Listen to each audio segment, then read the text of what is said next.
मैं 12वें राष्ट्रीय मतदाता दिवस के अवसर पर भारत के सभी मतदाताओं को बधाई एवं शुभकामनाएं देता हूं। यह दिन हमें दर्शाता है कि हर एक वोट अमूल्य है।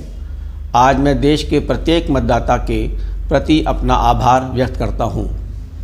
विश्व के कई भाग ऐसे हैं जहां वोट देने का अधिकार एक लंबे संघर्ष के बाद हासिल हुआ।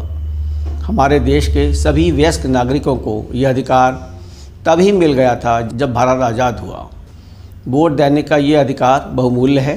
आपको पूरी समझ के साथ अपने इस अधिकार का इस्तेमाल अवश्य करना चाहिए। मतदान केंद्रों पर आपकी उपस्थिति हमें प्रेरणा देती है। लोकतंत्र की नींव उस वक्त और मजबूत हो जाती है जब मतदाता अपना वोटर कार्ड हाथ में लिए मुस्कुराते हैं, जब वे मतदान के लिए बेहद ही सब्र के साथ लाइन में खड़े अपनी बारी का इंतज़ार करते हैं।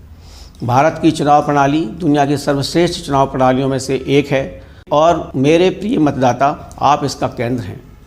इस वर्ष का राष्ट्रीय मतदाता दिवस और भी अधिक महत्वपूर्ण है। ये दिवस भारतीय चुनावों के 70 वर्षों के पूरे होने और देश की आज़ादी के 75वें वर्ष के अवसर पर मनाया जा रहा है।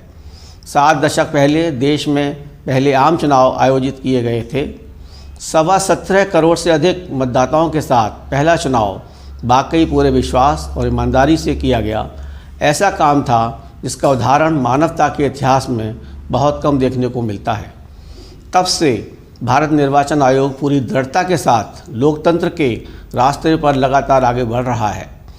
हमने मतदाताओं के साथ सिर्फ स्वतंत्र और निष्पक्ष ही नहीं बल्कि ऐसे चुनाव कराने का प्रयास किए जो समावेशी, सुगम, सहभागी और एक उत्सव की तरह हों। इसी भावना के साथ राष्ट्रीय मतदाता दिवस 2022 की थीम समावेशी, सुगम एवं सहभागी निर्वाचन की ओर अग्रसर रखी गई है। भारत जैसे बड़े और विविधताओं से भरे देश में चुनाव कराना हमेशा से ही एक चुनौतीपूर्ण कार्य रहा है। इस समय पूरे देश में 95 करोड़ से अधिक मतदाता हैं। इसमें से लगभग 49 करोड़ पुरुष मतदाता हैं और करीब 46 करोड़ महिला मतदाता हैं। इन पंजीकृत मतदाताओं में 80 वर्ष से अधिक आयु के करीब 2 करोड़ वरिष्ठ नागरिक, 81 लाख से अधिक दिव्यांगजन, 19 लाख से अधिक सर्विस वोटर्स और लगभग 1.3 करोड़ नए मतदाता हैं। वैसे परिस्थितियां चाहे कितनी ही मुश्किल क्यों न हो रही हो, मतदाताओं ने आयोग के प्रति हमेशा अपना भरोसा जताया और हर चुनाव में बढ़ चढ़कर भाग लिया है। मुझे आपको ये बताते हुए खुशी हो रही है कि इस वर्ष कुछ ऐतिहासिक चुनाव सुधार लागू किए गए हैं। भारत निर्वाचन आयोग की सिफारिश पर लोक प्रतिनिधित्व अधिनियम में कुछ अत्यंत महत्वपूर्ण संशोधन किए गए हैं। इनमें से पहला संशोधन हमारे सभी युवा मतदाताओं को वर्ष भर में पंजीकरण की 4 बार सुविधा प्रदान करता है। पहले युवा मतदाता केवल एक बार वर्ष में 1 जनवरी को ही मतदाता सूची में नाम दर्ज करवा सकते थे।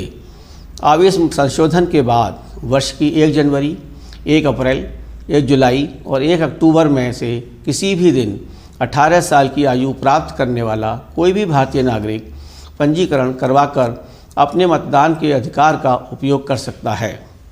अगला संशोधन मतदाता पहचान पत्र को आधार से जोड़ना है। इससे मतदाता सूची में से नामों का दोहराव हटाने और उसे अधिक सशक्त करने में मदद मिलेगी। पिछले 2 वर्षों से कोविड-19 के व्यापक प्रभाव ने चुनाव का आयोजन बेहद चुनौतीपूर्ण बना दिया है। हमें चुनावों का संचालन कुछ इस तरह से करना था कि मतदाता और उनके मत दोनों सुरक्षित रहें। भारत के 95 करोड़ मतदाताओं के सहयोग और भरोसे के साथ हम इस कठिन डगर पर आगे बढ़े। स्वास्थ्य और सुरक्षा के सभी उपायों को अपनाकर हमने 6 राज्य विधानसभाओं और कई उपचुनावों को आयोजित किया। एक बार फिर लोकतंत्र में अपना अटूट विश्वास रखने वाले दृढ़ निश्चयी भारतीय मतदाताओं ने महामारी के दौरान आयोजित इन सभी चुनावों में पहले से अधिक संख्या में मतदान किया। उन्होंने संदेह करने वालों को गलत साबित कर दिया। इस मतदाता दिवस हम आप सभी को नमन करते हैं।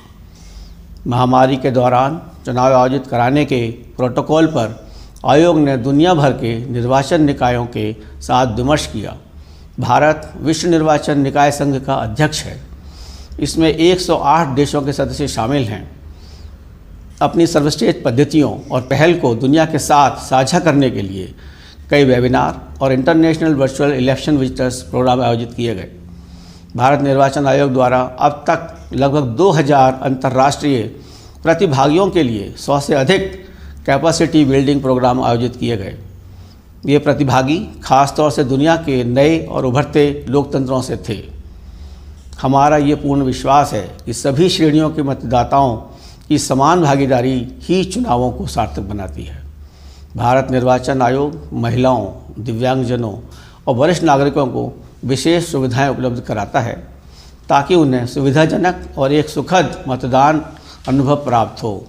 आयोग ने ऐसे सभी मतदाताओं को डाक मतपत्र यानी कि पोस्टल बैलेट की सुविधा का विकल्प दिया है, जिनकी आयु 80 वर्ष से अधिक, जो दिव्यांग हैं और जो कोविड से प्रभावित हैं। आयोग मतदान केंद्र की सुविधा को उनके दरवाजे तक ले आया है। आयोग ने चुनावी प्रक्रिया में पारदर्शिता को बढ़ाने तथा चुनावी सेवाओं को मतदाता के लिए और अधिक अनुकूल बनाने हेतु टेक्नोलॉजी का भरपूर इस्तेमाल किया है, जैसे वोटर हेल्पलाइन ऐप।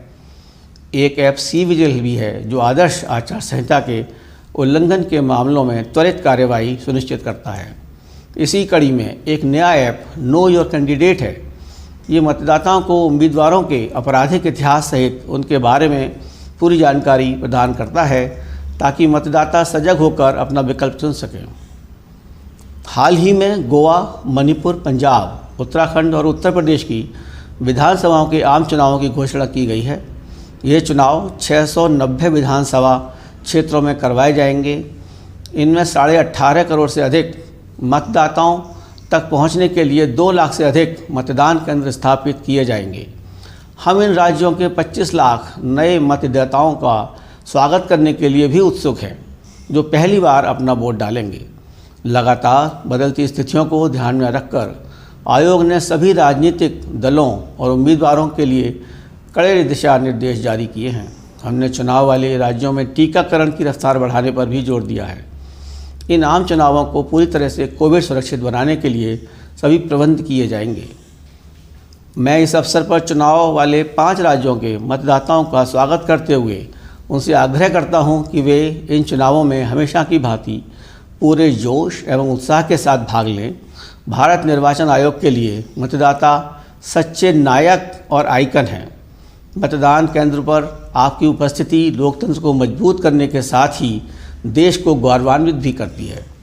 मैं राष्ट्रीय मतदाता दिवस के अवसर पर पुनः देश के प्रत्येक नागरिक को हार्दिक बधाई एवं शुभकामनाएं देता हूं। जय हिंद।